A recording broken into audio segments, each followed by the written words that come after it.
ہمارے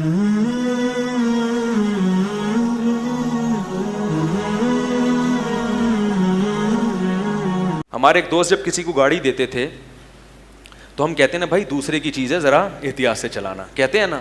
اب مقولہ بدل گیا, جب آپ اپنی گاڑی کسی کو دیں بولیں اپنی سمجھ کے چلانا بھائی اللہ کا واسطہ.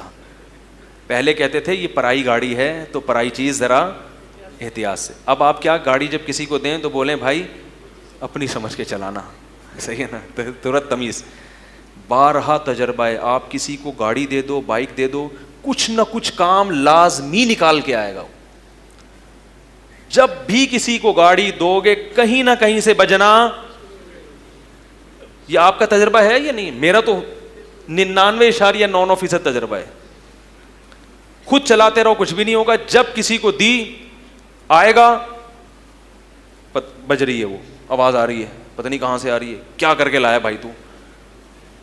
ایک دفعہ تو میری گاڑی کوئی لے گیا, ایک لے گیا پھر دوسرا لے گیا, وہ سب طرف سے بج رہی تھی نا. اب پتہ نہیں چل رہا تھا یہاں والی اس نے بجائی ہے یا کس کے کھاتے میں کون سا بجنا ڈالیں. جب دونوں سے رابطے ہو رہے اس نے بجائی ہے, وہ کہہ رہے اس نے بجائی ہے. میں نے کہا بج تو گئی نا. اگر آپ کسی کی گاڑی لے کر گئے ہیں اور وہ بج رہی ہے, بجنا آپ نے شروع کیا ہے, تو میکینک کے پاس لے جانا بھی کس کی ذمہ داری ہے؟ آپ بولو جب میں لے کر گیا تھا اس وقت آواز نہیں آ رہی تھی, اب چونکہ آواز آ رہی ہے تو اس سے پہلے کہ میری تصویر آ جائے, ٹھیک ہے نا, میں اس کو کہاں لے کے جا رہا ہوں. پہلے زمانے میں لوگوں میں اتنی تمیز تھی, جب کسی کی کتاب پڑھنے کے لیے لیتے تھے تو واپسی سے پہلے جل کرا کے دیتے تھے کہ یار آپ نے ہم پر احسان کیا کہ کتاب ہمیں پڑھنے کے لیے دی, ٹائم پہ واپس بھی کریں گے اور ایک احسان کر دیں گے, اس کی کیا کر لی, اس کی کوٹنگ کرا دی, پلاسٹک کوٹنگ تھوڑا سا. اب آپ کسی کو کتاب پڑھنے کے لیے دیں گئی.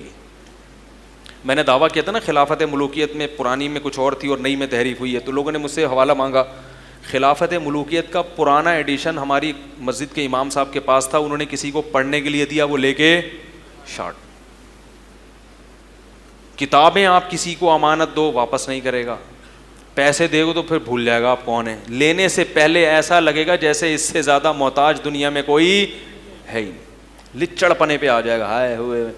اور جب دینے کی باری آئے گی تو سوال ہی پیدا نہیں ہوتا, سوال ہی پیدا نہیں ہوتا. یہ سب آداب ہیں جو کس نے سکھائے ہیں. میں کوئی بہت نیک آدمی نہیں ہوں, لیکن ایک چھوٹا سا واقعہ سناتا ہوں جس سے مجھے خود حیرانگی ہوئی. مجھے گھر میں کارپیٹ دھلوانا, وہ جو کمبل دھلوانا تھا, کارپیٹ یا کمبل مجھے یاد نہیں, تو میں ایک جو ڈرائی کلینر ہوتا ہے اس کے پاس چلا گیا, ادھر ہی محلے میں رہتا ہے. اس کو میں نے جا کے بتایا کہ بھائی آپ کل وہ اٹھوا لیں گھر سے, کارپیٹ یا کمبل وغیرہ اٹھوا لیں آپ.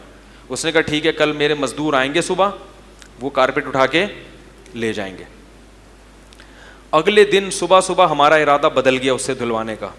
تو میرے تو نارمل, ہمارے حضرت تو بہت سخت ان معاملات میں. میں اس کے گھر چلا گیا, فجر پڑھ کے بیل بجائی, میں نے کہا آپ اپنے مزدوروں کو نہ بلائیں, کیونکہ مجھے یہ تھا کہ یہ تو بلا لے گا پھر واپس بھیجنا پڑے گا, آپ نہ بلائیں, ہمارا ارادہ بدل گیا. وہ اتنا خوش ہوا, کہہ رہا آپ پہلے آدمی ہو جس نے ہمیں تکلیف سے, بولو بھائی, بچایا. کہہ رہے کوئی بھی ایسا نہیں کرتا, اگر اس کا ارادہ بدل گیا تو اطلاع نہیں دیں گے. ارادہ بدل گیا تو بدل گیا بھائی, وہ جب آئے گا تو بتا دیں گے ہمارا ادارہ, وہ مزدور منہ اپنا واپس لے کے جا رہے ہوں. تو یہ ہماری ذمہ داری ہے کہ دوسرے کو تکلیف سے بچانا. المسلم من سلم المسلمون من لسانہ و یدہ, مسلمان وہ ہے جس کی زبان اور ہاتھ سے دوسرے مسلمان محفوظ رہیں. اگر کبھی غلطی ہو جائے تو سوری کرنا کس کی ذمہ داری ہے؟ بولو بھائی, ہماری. غلطی بھی ہوتی ہے. میں نے آج مغرب میں کسی کو ٹائم دیا تھا, میں بھول گیا. وہ آئے مغرب سے پہلے ملے, یاد بھی دلایا, میں نے کہا بیٹھیں, بٹھایا, پھر میں فرض پڑھ کے چلا گیا. 15 منٹ بعد مجھے یاد آیا کہ یار وہ تو میں نے بندے کو بلایا تھا. 15 منٹ بعد مجھے یاد آیا, اور حالانکہ وہ ملے بھی ہیں, وہ بتا بھی دیا میں آ گیا ہوں. میں نے کہا بٹھا کے بھی آیا, پھر بھول گیا. 15 منٹ گزرے ہیں تو میں گھر سے دور تھا. اب جب دور تھا تو مجھے پتا تھا کہ ان کی کال آ رہی ہوگی, تو 5-6 کالیں میں نے گریوی میں سنی ہے کہ ان کی کون سی ہے, کیونکہ میرے پاس نمبر تو تھا نہیں. پھر وہ اگر موجود ہیں تو ان کو پتا ہوگا میں نے کم از کم جب آیا ہوں 10 دفعہ ان سے معذرت کی ہوگی, کیونکہ غلطی کس کی ہے بھائی؟ یہ اس کی ٹینشن تو نہیں ہے نا, وہ تو بیٹھا ہوا ہے, صحیح ہے. اور انتظار کی کوفت بہت شدید ہوتی ہے. ہمارے ہاں الٹا ہوتا ہے, ہم آئیں گے, کیا ہو گیا 15 منٹ بیٹھا نہیں جاتا ہیں, ہم لوگ یہ اسٹائل ہے ہمارا نا.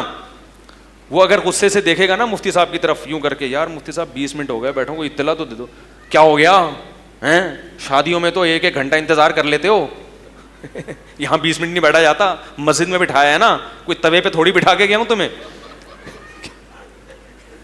کوئی توے پہ بٹھا دیا, کیا خیال ہے بھائی, بھائی کوئی تندور میں بٹھا کے آ رہا ہوں تمہیں میں.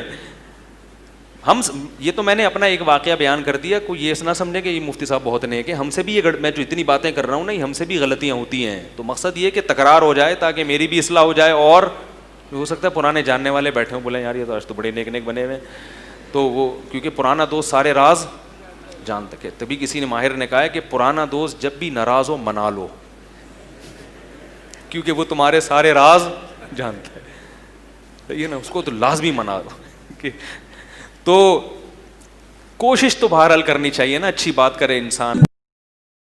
الہی تیری خاطر ہو, الہی تیری خاطر ہو.